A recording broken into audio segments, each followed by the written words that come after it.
እግዚአብሔር ሲናገር እንኳን የታመመ የሞተም ይነሳል። ያለና የሚኖር እርሱ ላከኝ በልና ንገራቸው አለ። እኔ ነኝ ባለበት ዘመናት ሳያሸመግሉት፣ ዘመናት ወደ አለመኖር ሳይቀይሩት፣ በመንግስቱ ሽረት ሳይኖርበት ለዘላለም እኔ ነኝ በማለት የሚኖር እርሱ እግዚአብሔር ነው።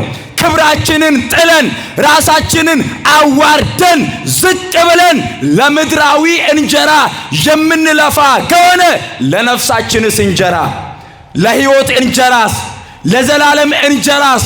የዚህ ዓለም ኑሮ ማለት የጨው ውሃ ማለት ነው። የሆነ ነገር ብናገኝ የሆነ ነገር ያስፈልገናል። የሰዎችን ኃጢአት መቁጠር ሳይሆን የራሳቸውን ድካም እንዲመለከቱ ወደ ብርሃን እንዲመጡ ክርስቶስ እኔ የዓለም ብርሃን ነኝ አለ።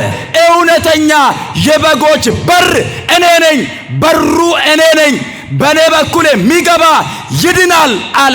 ስለ በጎቹ የታረደ እረኛ፣ በጎቹን የሸጠ ሳይሆን ስለ በጎቹ የተሸጠ እረኛ። በጣም ብዙ ድምጾች አሉ በዓለም ላይ። ጤናማው ድምጽ ግን የቤተ ክርስቲያን ነው። የሚያሳርፈው ድምጽ ግን የቤተ ክርስቲያን ነው። መሪውን ካላወቀ ሰው፣ እረኛውን ካላወቀ ሰው፣ ጠባቂውን ካላወቀ ሰው ይቅበዘበዛል። በግ እረኛ ይፈልጋል። እኛ የእግዚአብሔር በጎች ነን። እረኛችን ደግሞ ክርስቶስ ነው። ቀድሞ የተዘመረለት አምላክ በሥጋ ተገለጠና እንደዚህ አለ፣ መልካም እረኛ እኔ ነኝ። እግዚአብሔር ጋር የሚያደርስ መንገድ ክርስቶስን በማመን ክርስቶስን በማወቅ በክርስቶስ በመኖር የክርስቶስን መንግስት የምንወርስበት መንገድ ነው። ስለዚህ ክርስቶስ እንደዚህ አለ፣ መንገዱ እኔ ነኝ አለ። ሰው እኔን ካላወቀ እየተቅበዘበዘ ነው፣ መንገድ አላገኘም፣ አቅጣጫው ጠፍቶበታል ማለት ነው። እርሱ የሕይወት እንጀራ እንደሆነ፣ እርሱ መልካም እረኛ እንደሆነ፣ እርሱ የበጎች በር እንደሆነ፣ እርሱ የዓለም ብርሃን እንደሆነ፣ እርሱ ትንሣኤና ሕይወት እንደሆነ፣ እርሱ መንገድ እውነትና ሕይወት እንደሆነ፣ እርሱ እውነተኛ የወይን ግንድ እንደሆነ ሰባቱን ክርስቶስ ተናግሯል። ይሄንም በፍጹም ልብ እንድናመን እግዚአብሔር ሁላችንንም ይርዳን። በስመ አብ ወወልድ ወመንፈስ ቅዱስ አሐዱ አምላክ አሜን። ክቡር አባታችን መላከ ምሕረት ቆሞስ አባ ፀሐይ የዚህ ታላቅ ቤተ መቅደስ አስተዳዳሪ፣ ክቡር መምህራችን ላይከ ወንጌል መምህር ቤተ ማርያም የደብሩ የስብከተ ወንጌል ክፍል ኃላፊ፣ አባቶቼ ካህናት፣ ወንድሞቼ ዲያቆናት፣ አባቶች፣ እናቶች፣ ወንድሞችና እህቶች፣ የእግዚአብሔር ልጆች ሁላችሁ በወደደንና ባከበረን በጌታችን በመድኃኒታችን በኢየሱስ ክርስቶስ ፍጹም የሰላምታ ቃል ሰላም እላችኋለሁ። እንደምን ሰነበታችሁ? ስለ ራቃችሁ ነው መሰለኝ፣ ግን ቁጥራችሁ በጣም ብዙ ነው፣ ድምጻችሁ ደግሞ ያነሰ ነው። እንደምን ዋላችሁ? እንደምን አመሻችሁ? አሜን። እግዚአብሔር ይመስገን ብለን እንድናመሰግነው የረዳን ይህንንም ሰዓት ለምስጋና የሰጠን እንደ ኃጢአታችን ብዛት እንደ ልባችንም ክፋት ተመልክቶ ሳያጠፋን ዕድሜ ለንስሐ ሰጥቶ በተቀደሰው ስፍራ ለቅድስና የሰበሰበን የአባቶቻችን የቅዱሳን አምላክ ቅዱስ እግዚአብሔር ስለማይነገር ስጦታ ሁሉ ስሙ ለዘላለም ይክበር ይመስገን። እናታችን እመቤታችን እማምላክ ወላዲተ አምላክ ቅድስት ድንግል ማርያም ጸሎትና በረከቷ ከሁላችን ጋር ነውና ስሟ የተመሰገነ ይሁን። ቅዱሳን መላእክት፣ ነቢያት፣ ሐዋርያት፣ ጻድቃን፣ ሰማዕታት ክብር ለሚገባ ሁሉ ክብርን ስጡ ተብሎ ተጽፏልና የዘላለም አምላክ ቅዱስ እግዚአብሔር ባከበራቸው መጠን የከበሩ ይሁኑልን። እንኳን አደረሳችሁ። አመስግኑት እግዚአብሔርን። ለዚህ ዕለት ለዚህ ቀን በሰላምና በጤና ጠብቆ ያደረሰን የጠበቀን የረዳን አምላካችን ቅዱስ እግዚአብሔር ነው። ለእግዚአብሔር የምንከፍለው ገንዘብ፣ ለእግዚአብሔር የምንሰጠው ስጦታ፣ ለእግዚአብሔር የምናቀርበው ምስጋና ነውና ምስጋናችንን በንጹህ ልብ እንድናቀርብ እግዚአብሔር ሁላችንንም ይርዳን። ዋቀዮ አባን ኬኛ ዋቀዮ ጎፍታን ኬኛ ሁንደ ኬኛ ኑ ገርጋሬ አዱኛ በዲፊ ጩቡን itti baay'ate sana keessa bilisa nu baasee bakka qulqulluu kana kan nu fide sagalee isaa jecha isaa isa jiraataa ta'e kana akka barannuu fi qalbii jijjiirrannee gaabbii gallee mootummaa isaa dhaaluu akka dandeenyu hunda keenya nu gargaaree hunda keenya nu eebbisee guyyaa kana kan nuuf kenne waaqni abbootii keenyaa maqaan isaa baraa hanga bara baraatti kan kabajamee fi kan ulfaate nuuf haa ta'u. Akka eeyyama waaqayyootti sagalee waaqayyoo ni barannaa. Kan nu barsiisu waaqayyoodha, kan nu eebbisu waaqayyoodha. Waaqayyoon yeroo kana eebbisee erga nuuf kenne nuti immoo sagalee isaa isa jiraataa ta'e kana tasgabbii guddaadhaan obsaa fi amantaadhaan barannee ittiin fayyadamuu akka dandeenyu waaqayyo gooftaan hunda keenya nu gargaaru። እግዚአብሔር አባታችን እግዚአብሔር አምላካችን በረዳንና በገለጠልን መጠን አጠር ላለ ደቂቃ የእግዚአብሔርን ቃል እንማራለን። በዚህ በራዕየ ዮሐንስ ምዕራፍ 1 ቁጥር 8 ላይ ተጽፎ የሚገኘውን ቅዱስ ቃል መነሻ በማድረግ እንማራለን። እንዲህ ይላል፣ ያለውና የነበረው የሚመጣውም ሁሉንም የሚገዛ ጌታ አምላክ አልፋና ኦሜጋ እኔ ነኝ ይላል ቃሉ። ይህንን ቃል በርዕስነት አሁን የተመለከትነውን ከዚህ አሁን ካነበብኩላችሁ ቃል ውስጥ እኔ ነኝ በሚል ርዕስ እንማራለን። እግዚአብሔር በአንድም በሌላም መንገድ ያስተምራል። እግዚአብሔር ይመክራል፣ እግዚአብሔር ይገስጻል። ሰው የእግዚአብሔርን ቃል በእምነት ከሰማ ይጠቀምበታል።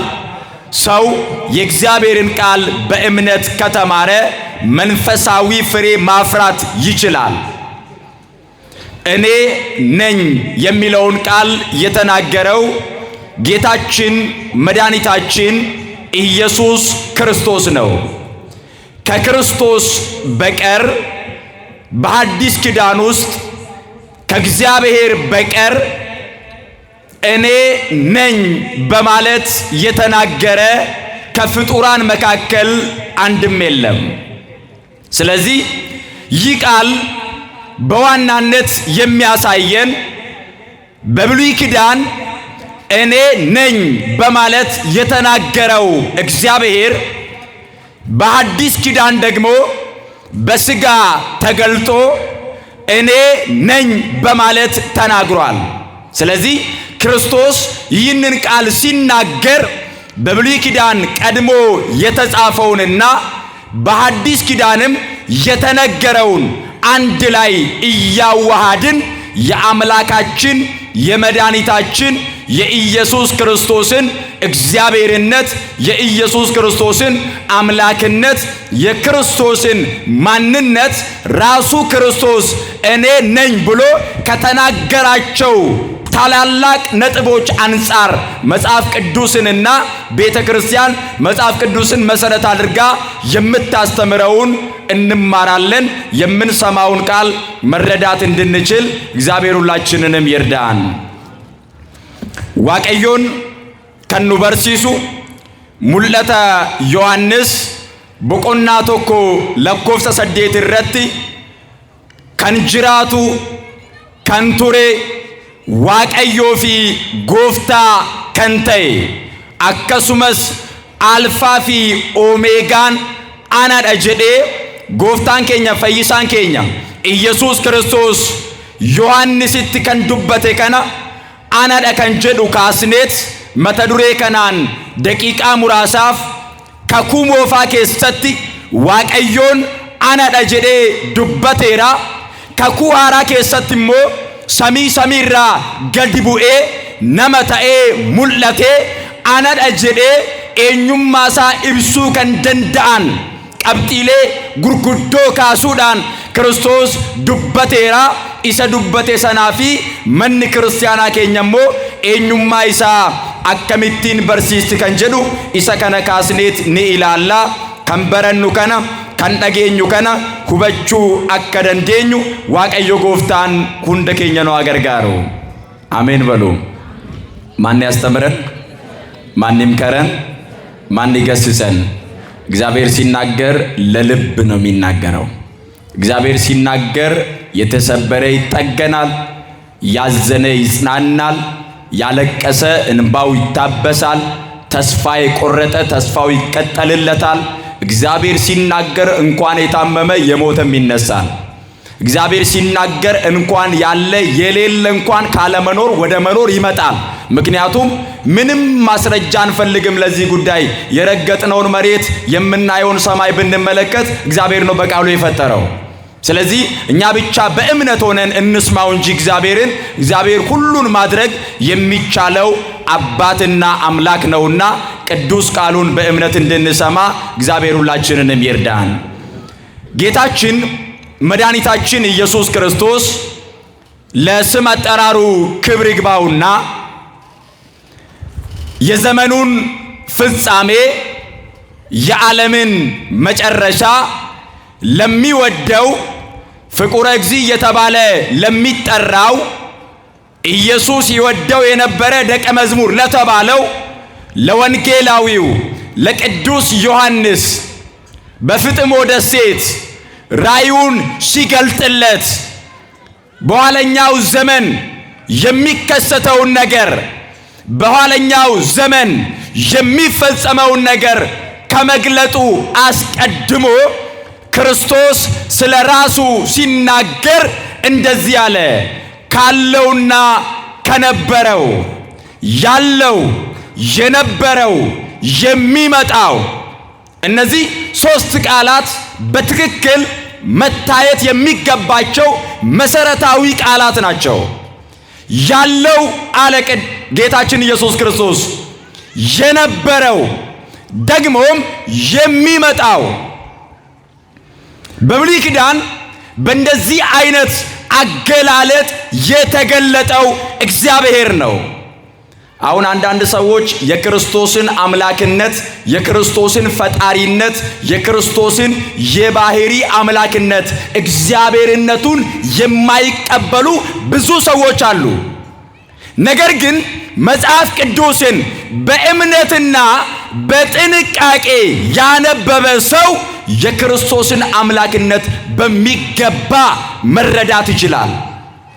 ስለዚህ ከመነሻው ስንመለከት ያለውና የነበረው ደግሞም የሚመጣው የሚለው ቃል በብሉይ ኪዳን አስቀድሞ የተነገረ ቃል ነው። እኔ ነኝ የሚለው ቃል በብሉይ ኪዳን ለእግዚአብሔር ብቻ የተነገረና እግዚአብሔር በባህሪው እኔ ነኝ ብሎ አምላክነቱን የገለጠበት ሰዎችም አምላክነቱን የተረዱበት ቃል ነው። ስለዚህ የመጀመሪያውን እንመልከት። ኦሪት ዘጸአት ምዕራፍ 3 ቁጥር 14 ላይ ሙሴ እስራኤል ዘሥጋን ከባርነት ነፃ እንዲያወጣ ሕዝቡን እንዲመራ እግዚአብሔር ሙሴን ከመረጠው በኋላ ሙሴ ወደ እግዚአብሔር መጣና እንደዚህ አለው፣ ጌታ ሆይ፣ የሰራዊት ጌታ እግዚአብሔር ሆይ፣ ወደ እስራኤላውያን ዘንድ ሄጄ ወደ ግብፅ ወርጄ ወደ እናንተ ተልኬአለሁ ነፃ ትወጣላችሁ ብዬ ስነግራቸው የላከህ ማን ነው? ከማን ተልከ ነው ወደኛ የመጣኸው ብለው ቢጠይቁኝ ማን ብዬ ነግራቸዋለሁ አለ። አሁን ስሙን የጠየቀው የማንን? የእግዚአብሔርን ስም። የማንን ስም ተናገሩ እስኪ በደንብ። የማንን ስም ደግማችሁ ተናገሩ። የማንን ስም? የእግዚአብሔርን ስም። ማን እላቸዋለሁ አለ ሙሴ። ማን ብዬ ነግራቸዋለሁ? የላከህ ማን ነው? ከማን ተልከ መጣ ተብዬ ብጠየቅ አለ መልሴ ምንድነው? ማነው የላከኝ ብዬ እነግራቸዋለሁ። ስምህን ንገረኝ አለው እግዚአብሔርን። እግዚአብሔር መለሰና ያለና የሚኖር እርሱ ላከኝ በልና ንገራቸው አለ። ያለና ምን የሚል? ያለና ምን የሚል? የሚኖር። ክርስቶስ ደግሞ ለዮሐንስ ሲናገር ምን አለ? ያለው የነበረው የሚመጣው አልፋና ኦሜጋ። ስለዚህ በቀደመው ዘመን እግዚአብሔር ስሙን ሲገልጥ ምን አለ? ያለና የሚኖር ዓለም ሳይፈጠር ዘመን ሳይቆጠር ያለ አምላክ ነው። ዓለም ሳይፈጠር አስቀድሞ ንጉሥ ነው። እግዚአብሔር በባህሪው የከበረ አምላክ ነው። ያለው ነው፣ ደግሞም የነበረው እርሱ ነው። ዓለምን ፈጥሮ የሚገዛ ዓለምን ፈጥሮ የሚመግብ አምላክ እርሱ እግዚአብሔር ነው። ስለዚህ እግዚአብሔር ስለ ስሙ ሲናገር፣ እግዚአብሔር ስለ ራሱ ለሙሴ ሲናገር እንደዚህ አለ። ያለና የሚኖር አልፋና ኦሜጋ፣ ፊተኛውና ኋለኛው፣ መጀመሪያውና መጨረሻው እኔ ነኝ አለ እግዚአብሔር። ይሄ በብሉይ ኪዳን እስራኤላውያን እግዚአብሔርን ያወቁበት ስም ነው። ያለና የሚኖር ራሱ እግዚአብሔር ደግሞ በሥጋ ተገለጠ። ከእመቤታችን ከቅድስት ድንግል ማርያም ከሥጋዋ ሥጋ ከነፍሷ ነፍስ ነስቶ ፍጹም አምላክ ፍጹም ሰው ሆኖ በተዋህዶ ከብሮ ተገለጠና አስተምሮ መክሮ ገስጾ ሥጋውን ቆርሶ ደሙን አፍስሶ ካረገ በኋላ ለዮሐንስ ተገለጠና የነበረው ያለው የሚመጣው አልፋና ኦሜጋ ጌታ አምላክ እኔ ነኝ አለ። ማነኝ አለ? እስኪ እኔ ነኝ በሉ። እኔ ነኝ። ስለዚህ ክርስቶስ እግዚአብሔር ነው። ክርስቶስ ማን ነው? ደግማችሁ ተናገሩ። ክርስቶስ ማን ነው? እግዚአብሔር ነው። ከንጅሩ ፊ ከንጅራቱ አዱኛን ኦሶ ይኑመሚን በሪ ኦሶ ይለካወሚን አመሉማ ይሳቲን ቁልቁሉ ተኤ ጅራቻ ከንቱሬ ጅራታ ቆፈሶን ተይን ጅራችሳስ ከንተይ አዱኛ ከነሞ በከ ሂንጅሬራ ገረ ጅሩት ፊዴ ኤርገ ኡሜ ቦዳ አንጎ ይሳቲን አዱኛ ከነ ከንቡልቹ ኢኒ ኤኙ አከቴ ራጅች ሙሴን የሮ ጋፈቱ ዋቀዮንስ ዴቢሴት ከንቱሬፊ ከንጅሩ ከንጅሩ ፊ ከንጅራቱ ኢኒ ዋቀዮዳ ኢሰቱ ነኤርጌ ጀዲቲ ሰበ እስራኤልቲ ሂሚ ኩኔሬ በረበራን መቃኮቲ ጀ በረበራን መቃኮቲ ንኩን ጅራታፍ ጅራችሳ ተኡንሳ አዱኛ ከነ በከ እንጅሬራ ገረ ጅሩት ፊዴ ኡሙን ኢሳ መቃ ኢሳ አከቴ ኢሰ ከናን ኢኒ አከ ቤከሙ ኢሰ ከናን ኤኙማን ኢሳ ከበጅን ኢሳ አከ ዱበተሙ ዋቀዮን ኢሰ ከነ ሙሴት ሜራ። ስለዚህ ያለና የሚኖር እኔ ነኝ በማለት አስቀድሞ እግዚአብሔር ተናገረ። ደግሞ በዚህ በትንቢተ ኢሳይያስ ምዕራፍ 48 ቁጥር 12 ላይ እግዚአብሔር እኔ ነኝ ብሎ ሲናገር እንሰማለን። እንዲህ ይላል፣ ያዕቆብ ሆይ የጠራውም እስራኤል ሆይ ስማኝ፣ እኔ ነኝ፣ እኔ ፊተኛው ነኝ፣ እኔም ኋለኛው ነኝ። እጄም ምድርን መስርታለች፣ ቀኜም ሰማያትን ዘርግታለች ይላል። አያችሁ እግዚአብሔር እኔ ነኝ ብሎ ሲናገር ታስታውሳላችሁ። ፈሪሳውያን ጭፍሮቻቸውን ይዘው ወደ ክርስቶስ በመጡ ጊዜ ክርስቶስ እኔ ነኝ ብሎ ሲናገር ወደቁ አይደለም የሚለው። በዚህ ስም ፊት መቆም አይችሉም። ምን በሚለው? እኔ ነኝ በሚለው። ማንን ትፈልጋላችሁ ሲላቸው የናዝሬቱ ኢየሱስ ክርስቶስን እንፈልጋለን ብለው ሲናገሩ እኔ ነኝ አላቸው። እኔ ነኝ ብሎ ሲናገር ወደቁ ይላል። ምክንያቱም ቀድሞ ለሙሴ ነግሮታል። ይህንን ስም በኢሳይያስ አንደበት ላይ አድሮ ተናግሯል። ይህንን ስም ምድርን የመሰረተ ሰማይን የዘረጋ የሚታየውን የማይታየውን ሁሉ ካለመኖር ወደ መኖር አምጥቶ የፈጠረ እርሱ እግዚአብሔር ስለ ራሱ ሲናገር እኔ ነኝ አለ። ክርስቶስም መለሰና እኔ ነኝ ብሎ ሲናገር የኋሊት ተፍገምግመው ወደቁ ይላል። በዚህ ስልጣን ባለው ፊት መቆም አይችሉም። ሰው እኔ ነኝ ማለት አይችልም። ምክንያቱም ወደ አለመኖር ሊቀየር ይችላል፣ ሊሞት ይችላል። እኔ ነኝ ብሎ እኔ ነኝ ባለበት ዘመናት ሳያሸመግሉት፣ ዘመናት ወደ አለመኖር ሳይቀይሩት፣ በመንግስቱ ሽረት ሳይኖርበት ለዘላለም እኔ ነኝ በማለት የሚኖር እርሱ እግዚአብሔር ነው። እኔ ነኝ አለ።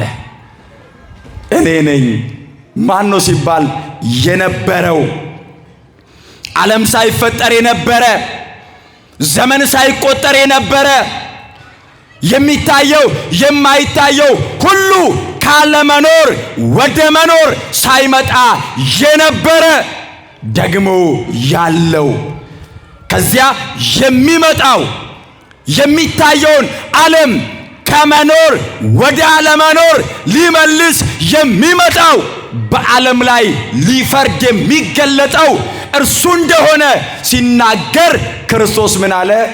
ያለው የነበረው የሚመጣው አምላክ ጌታ አልፋና ኦሜጋ እኔ ነኝ አለ። በመጽሐፍ ቅዱስ ውስጥ ጌታችን መድኃኒታችን ኢየሱስ ክርስቶስ 7 ጊዜ እኔ ነኝ በማለት የተናገራቸው ነገሮች አሉ። 7 ጊዜ። 7 በአይሁዳውያን ዘንድ ፍጹም ቁጥር ነው። 7 ጊዜ እኔ ነኝ በማለት ተናግሯል ክርስቶስ። አንደኛው የዮሐንስ ወንጌል ምዕራፍ 6 ቁጥር 35 ላይ ጌታችን ኢየሱስ ክርስቶስ እንደዚህ አለ፣ የሕይወት እንጀራ እኔ ነኝ አለ። የምን እንጀራ ተናገሩ እስኪ? የምን እንጀራ? የሕይወት እንጀራ። ሰው መከራውን የሚያየው እኮ እንጀራ ለመብላት ነው። በጣም ብዙ ሰው የሚለፋው እንጀራ ለመብላት ነው። ላባችንን ጠብ አድርገን ያለቆቻችንን ቅንድብ እያየን የባለስልጣናቱን ቅንድብ እያየን የሚመቸንን ሳይሆን የሚመቻቸውን እየተመለከትን ዋጋ ከፍለን የምንኖረው አንድና አንድ እንጀራ ፍለጋ ነው። ምን ፍለጋ ነው? ሲበላ እኮ ይጣፍጣል። ምን ነው ስትጠሩ ዝም አላችሁ? ምን ፍለጋ ነው? እንጀራ ፍለጋ። ወንድም እህቶቻችን በየበረሃው አውሬ የሚበላቸው ምን ፍለጋ ተሰደው ነው? እንጀራ ፍለጋ። በየባዕድ ሀገሩ የሚሰደዱት ምን ፍለጋ ነው? እንጀራ ፍለጋ። ወገኖቼ ለሚበላው እንጀራ፣ ለጊዜያዊው እንጀራ፣ አሁን ታይቶ ኋላ ላይ ለሚርበን ደግሞም ወደ ህዳሪ ለሚቀየረው እንጀራ ይሄንን ያህል ዋጋ ከከፈልን፣ ክብራችንን ጥለን ራሳችንን አዋርደን ዝቅ ብለን ለምድራዊ እንጀራ የምንለፋ ከሆነ ለነፍሳችንስ እንጀራ፣ ለሕይወት እንጀራስ፣ ለዘላለም እንጀራስ? ስለዚህ የሰው ልጅ ከምድራዊው እንጀራ ሳይበላ ሳይጠጣ መኖር እንዳልቻለው ሁሉ የሕይወት እንጀራ ካልበላም መኖር አይችልም። ስለዚህ ክርስቶስ ምን አለ? እኔ የሕይወት እንጀራ እኔ ነኝ አለ። እርሱ ነው የሕይወት እንጀራ። በልተን የምንረካበት፣ በልተን የምናርፍበት፣ በልተን የዘላለም ሕይወት የምናገኝበት፣ በልተን የማታልፈውን ቅዱስ መንግስቱን የምንወርስበት እውነተኛ መብል እርሱ ክርስቶስ ነው። ስለዚህ የሕይወት እንጀራ እኔ ነኝ አለ። የሕይወት እንጀራ እኔ ነኝ ማለት ከኔ ውጪ ከኔ በቀር ሌላ እንጀራ ለሕይወት ማግኘት አትችሉም። እዚያው ነው ያስተማራቸው። በጥብርያዶስ ባህር አጠገብ ሕዝቡ ተሰብስቦ ትምህርቱን ከሰማ በኋላ የሚበላውን እንጀራ ባርኮ አበርክቶ ከመገባቸው በኋላ ደግሞ የሕይወት እንጀራ ነገራቸው። አባቶቻችሁ በምድረ በዳ መና በሉ ሞቱ። አሁን የተበረከተውን እንጀራ የምትበሉ እናንተም ትሞታላችሁ። የመናም እንጀራ የበሉ በመና እንጀራ ሕይወት አላገኙም። ምድራዊውንም እንጀራ የተመገቡ በዚያ እንጀራ የዘላለም ሕይወት አላገኙም። አንድ እንጀራ አለ፣ የሚያሳርፍ የሕይወት እንጀራ፣ የሚያረካ የሕይወት እንጀራ፣ ከሞት ከፍዳ የሚታደግ የሕይወት እንጀራ፣ እርሱም ክርስቶስ ነው። እንደዚህ አለ፣ ሥጋዬን የሚበላ ደሜንም የሚጠጣ የዘላለም ሕይወት አለው።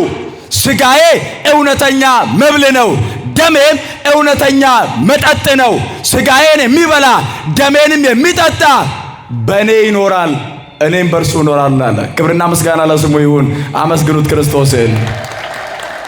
ስለዚህ ዋናውና ቁልፉ ጉዳይ እንጀራ ከሆነ የሕይወት እንጀራ ማን ነው? እግዚአብሔር ነው። በሉ እስኪ የሕይወት እንጀራ ማን ነው? እግዚአብሔር ወልድ አካላዊ ቃል ኢየሱስ ክርስቶስ እኔ የሕይወት እንጀራ ነኝ አለ።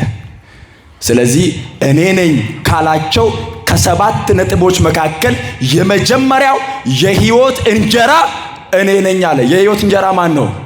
ስለዚህ ወገኖቼ ይሄ ለምድራዊው ለሥጋዊው እንደምንለፋ ቦታ እንደምንሰጠው ቀን ከሌሊት ዋጋ እንደምንከፍለው ሁሉ ለሕይወት እንጀራም ጊዜ መስጠት ያስፈልጋል።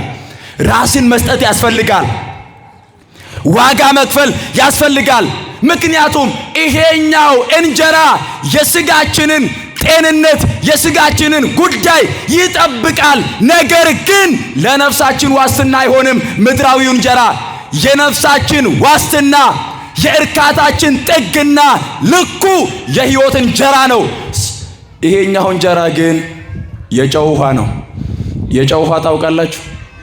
እየጠጣ ደግሞ ይጠማዋል። እርካታ የለውም ጨዋማ ውሃ። አሁን ጠጥቶ አሁን ይጠማዋል። የዚህ ዓለም ኑሮ ማለት የጨው ውሃ ማለት ነው።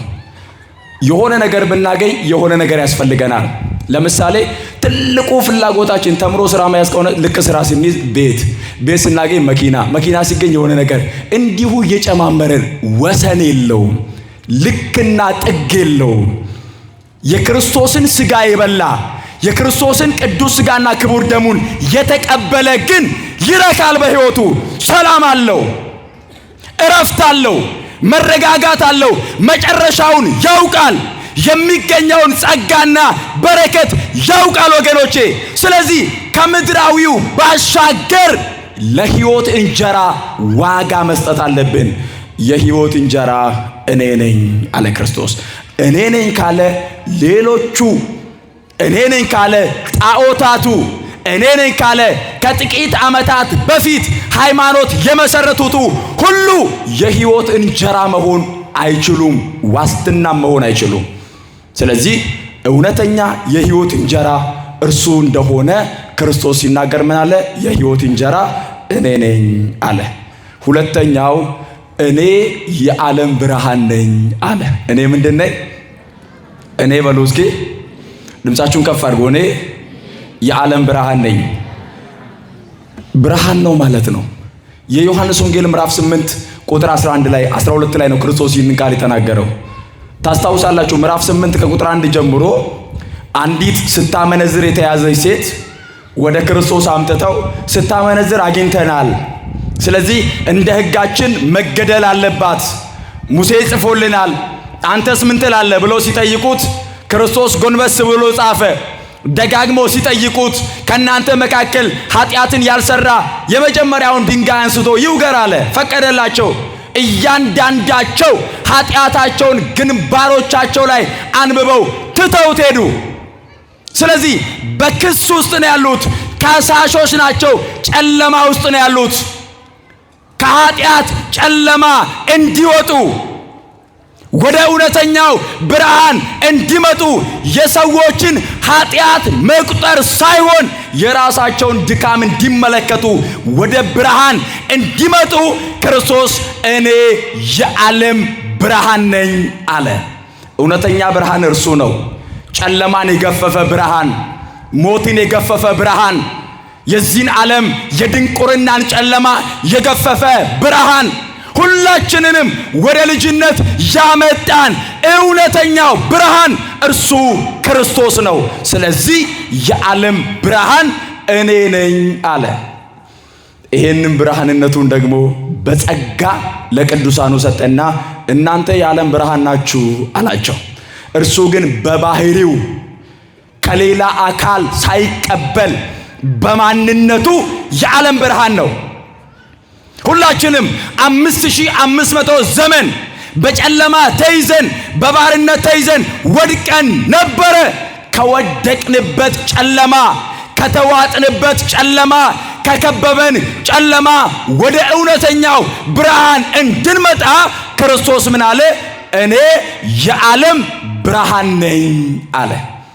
እኔ የዓለም ምንድን ነኝ? ስለዚህ እኔ ነኝ የሚል እርሱ ክርስቶስ እግዚአብሔር ስለሆነ ነው። የሕይወት እንጀራ እኔ ነኝ ያለው እርሱ እግዚአብሔር ስለሆነ ነው። የዓለም ብርሃን እኔ ነኝ ያለው እርሱ እግዚአብሔር ስለሆነ ነው። ሶስተኛ እንደዚህ አለ፣ እኔ የበጎች በር ነኝ አለ። እኔ ምንድን ነኝ? ተናገሩ እስኪ። እኔ ምንድን ነኝ?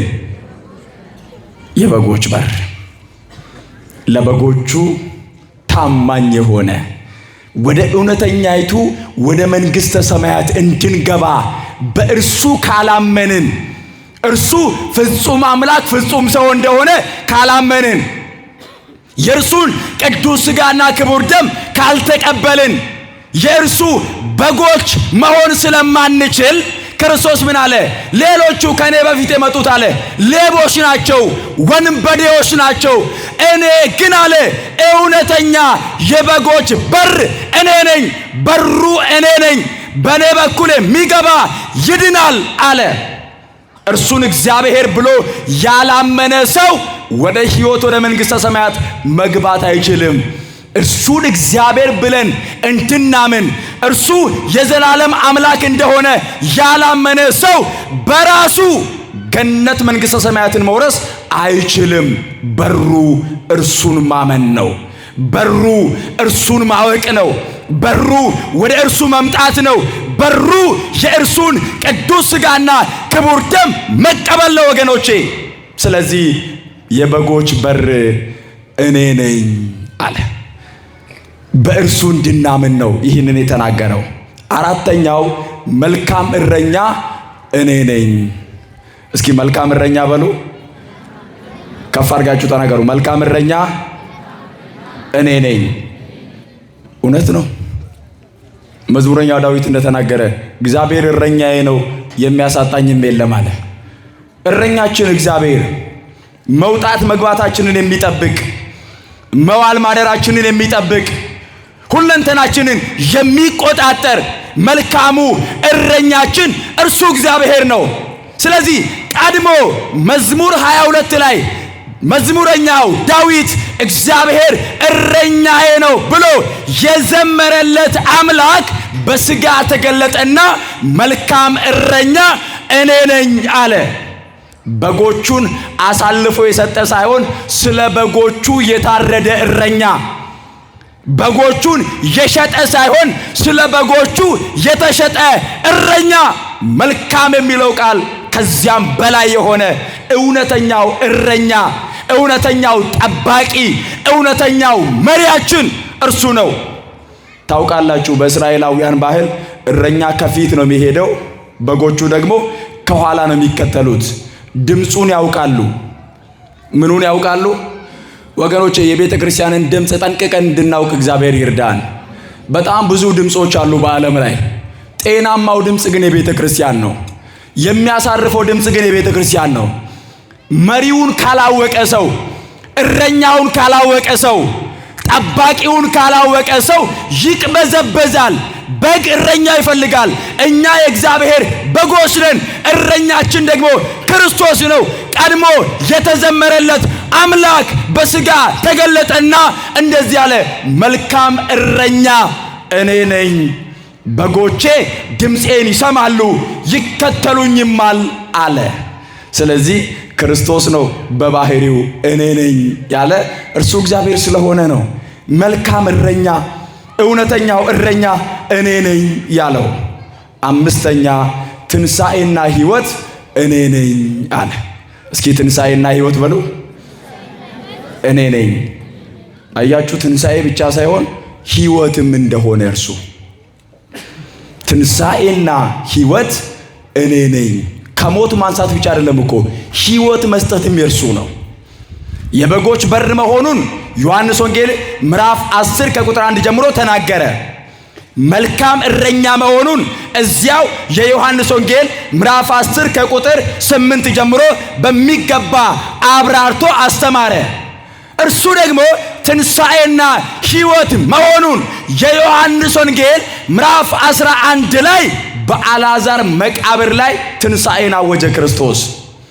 በጣም ብዙ ነገርኛ ሞቷል፣ አብቅቶለታል፣ ዋጋ የለውም፣ ተስፋ የለውም ብለን የደመደምነውን ልክ እንደ ማርታ ከተቀበረ 4 ቀን ነው ይሸታል አትጠጋው እንዳለችው ከተቀበረ ቆይቷል ካበቃለት ቆይቷል ብለን ይሆናል። ነገር ግን ብናምን የሞተ ነገራችንን ማን ያነሳዋል? ማን ሕይወት ይዘራበታል? እግዚአብሔር። ለቅሶ ደርሶ እዚያው አጠገባቸው ሆኖ ያልተነሳውን መቃብር የተዘጋበትን አልዓዛርን ክርስቶስ እንደዚህ አለ፣ ትንሣኤና ሕይወት እኔ ነኝ አለ።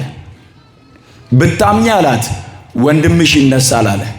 ከዚያ አው አውቃለሁ በትንሣኤ ዘጉባኤ በዘመን ፍጻሜ እንደሚነሳ አውቃለሁ። አንተ ክርስቶስ የእግዚአብሔር ልጅ እንደሆን አምናለሁ አውቃለሁ አለችው። አሁን ይነሳል አለ። አልዓዛርን ጠራው። ከዚያ በኋላ የ4 ቀኑ ሬሳ ከመቃብር ሲወጣ ክርስቶስ እርሱ ትንሣኤ እርሱ ሕይወት እንደሆነ በተግባር ገለጠና ትንሣኤና ሕይወት እኔ ነኝ አለ። ትንሣኤና ሕይወት ማን ነኝ? እስኪ እኔ ነኝ በሉ። አያችሁ፣ ሰው በክርስቶስ ካላመነ ትንሣኤ የሌለውም። የፍርድ ትንሣኤ ይነሳል፣ የክብር ትንሣኤ ግን የለውም። ሰው በክርስቶስ ካመነ ትንሣኤ አለው፣ ደግሞ ሕይወት አለው። ከሞት ይነሳል፣ መንግሥቱን ይወርሳል። ይህንን ትንሣኤና ሕይወት የሚያገኘው ግን የሰው ልጅ የክርስቶስን እግዚአብሔርነት ሲያምን ነው። ክርስቶስ ደግሞ ፍጹም አምላክ እንደሆነ ሁሉን ማድረግ የሚችል የዘላለም አምላክ ስለሆነ ስለ ራሱ ሲናገር ምን አለ? ትንሣኤና ሕይወት እኔ ነኝ አለ። በብሉይ ኪዳን እግዚአብሔር በተደጋጋሚ ራሱን እኔ ነኝ ብሎ አምላክነቱን ክብሩን እንደገለጠ ጌታችን ኢየሱስ ክርስቶስም እኔ ነኝ በማለት ማንነቱን ገልጧል፣ ክብሩን ገልጧል። ክብርና ምስጋና ለስሙ ይሁን። አመስግኑት ክርስቶስን። ትንሣኤና ሕይወት እኔ ነኝ አለ። ስድስተኛው እኔ መንገድና እውነት ሕይወትም ነኝ አለ። እቺም በጣም ብዙ ጊዜ ሰዎች አጠማዘው ጠምዝዘው ወደ ገዛ ፈቃዳቸው አዘንብለው ሲጠቀሙ እንመለከታለን። መንገድ፣ እውነት፣ ሕይወት የሚሉ ቃላት የዮሐንስ ወንጌል ምዕራፍ 14 ቁጥር 6 ላይ የተመዘገበ የእግዚአብሔር ቃል ነው። የተናገረው ክርስቶስ ነው። ሰው መንገዱን ካላገኘ መዳረሻው ጋር መድረስ አይችልም። ሰው እውነትን ካላወቀ፣ ሰው ሕይወትን ካላገኘ የዘላለም እረፍት አያገኝም። ስለዚህ ክርስቶስ ምን አለ? መንገድ አለ። አዎ እርሱ አምላክ እንደሆነ ካላወቅን መንገዱን አናገኘውም። የሕይወትን መንገድ የመንግሥተ ሰማያትን መንገድ ማግኘት የሚቻለው የክርስቶስን ክብርና ሥልጣን ሲረዱ ነው።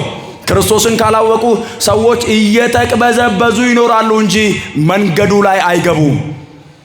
ኦርቶዶክስ ማለት ቀጥተኛ መንገድ፣ እውነተኛ መንገድ ማለት ነው አይደለ? እግዚአብሔር ጋር የሚያደርስ መንገድ፣ ክርስቶስን በማመን ክርስቶስን በማወቅ በክርስቶስ በመኖር የክርስቶስን መንግሥት የምንወርስበት መንገድ ነው። ስለዚህ ክርስቶስ እንደዚህ አለ፣ መንገዱ እኔ ነኝ አለ። ሰው እኔን ካላወቀ እየተቅበዘበዘ ነው፣ መንገድ አላገኘም። አቅጣጫው ጠፍቶበታል ማለት ነው። እርሱ መንገድ ነው፣ አዎ እውነት ነኝ አለ። ክርስቶስ እውነት ነው። ከክርስቶስ ውጪ ደግሞ በዓለም ያለው ውሸት ነው። ከእግዚአብሔር ውጪ ሌላው ሐሰት ነው። የማይዋሸው እግዚአብሔር በሥጋ ተገልጦ እኔ እውነት ነኝ ያለው እርሱ ነው። ሕይወት ነኝ አለ። መንገዱን ካገኘ ሰው፣ እውነትን ካመነ ሰው፣ ሕይወትን ከተቀበለ ሰው ፍጻሜው የእግዚአብሔር መንግሥት ነው። ይህንን ጸጋ እንድናገኝ እግዚአብሔር ሁላችንንም ይርዳን። አሜን በሉ። ሰባተኛው እውነተኛ የወይን ግንድ እኔ ነኝ አለ ክርስቶስ። እስኪ እውነተኛ በሉ። ድምፃችሁን ከፍ አድርገው። እውነተኛ የወይን ግንድ እኔ ነኝ። የዮሐንስ ወንጌል ምዕራፍ 15 ቁጥር 1 ጀምሮ የተጻፈ የእግዚአብሔር ቃል ነው። እውነተኛ የወይን ግንድ እኔ ነኝ አለና ክርስቶስ እናንተ ደግሞ ቅርንጫፎች ናችሁ አለ። እናንተ ምኖች ናችሁ? ቅርንጫፍ ቢያፈራ ደግሞ እንዲያፈራ ይደረጋል፣ ባያፈራ ግን ይደርቃል፣ ተቆርጦም ወደ እሳት ይጣላል አለ። አያችሁ፣ እርሱ የወይን ግንድ ነው፣ እኛ ደግሞ ቅርንጫፎቹ ነን። መንፈሳዊ ፍሬ ይጠበቅብናል፣ የሃይማኖት ፍሬ ይጠበቅብናል። ከግንዱ ጋር እየኖርን ከእርሱ ጋር አካል ሆነን እየኖርን ፍሬ ከሌለን ወገኖቼ እንደርቃለን። ከድርቀት እንድንወጣ የደረቀ ደግሞ መጨረሻው እሳት ነው። ስለዚህ ፍሬ እንድናፈራ እግዚአብሔር ይርዳን። ገላትያ ምዕራፍ 5 ላይ 9ኙን የመንፈስ ፍሬ እንድናፈራ፣ እምነት እንድናፈራ፣ ትዕግስት እንድናፈራ፣ ሰላም እንድናፈራ፣ ፍቅርን እንድናፈራ፣ የዋህነትን እንድናፈራ፣ መንፈሳዊ ፍሬ እንድናፈራ ክርስቶስ ነገረን። ግንዱ እኔ ነኝ አለ። እናንተ ደግሞ ቅርንጫፎች ናችሁ። ስለዚህ ፍሬ ይጠበቅባችኋል። ከግንዱ ጋር ያልተጣበቀ ከግንዱ የተቆረጠ ቅርንጫፍ መጨረሻው እሳት ነው። ስለዚህ ክርስቶስ የወይን ግንድ ነው። ከእርሱ ጋር ያልተጣበቁ ከእርሱ ጋር የማይኖሩ የእርሱ ቅርንጫፎች ያልሆኑ መጨረሻቸው እሳት ነው። ይሄን የተናገረው እርሱ እግዚአብሔር ስለሆነ ነው። ስለዚህ ያለው የነበረው የሚመጣው እኔ ነኝ በማለት ክርስቶስ እንደተናገረ እርሱ የሕይወት እንጀራ እንደሆነ፣ እርሱ መልካም እረኛ እንደሆነ፣ እርሱ የበጎች በር እንደሆነ፣ እርሱ የዓለም ብርሃን እንደሆነ፣ እርሱ ትንሣኤና ሕይወት እንደሆነ፣ እርሱ መንገድ እውነትና ሕይወት እንደሆነ፣ እርሱ እውነተኛ የወይን ግንድ እንደሆነ ሰባቱን ክርስቶስ ተናግሯል። ይሄንም በፍጹም ልብ እንድናመን እግዚአብሔር ሁላችንንም ይርዳን። ከናፍ እኒ ቡዴነ ጅሬኛ አከቴ እኒ ኢፋ አዱኛ አከቴ እኒ በልበለ ሆሎታ አከቴ namni kana amane jireenya barabara ni argata. namni kana amane mootummaa waaqayyoo ni dhaala. namni kana hin beekne garuu fayyuu hin danda'u.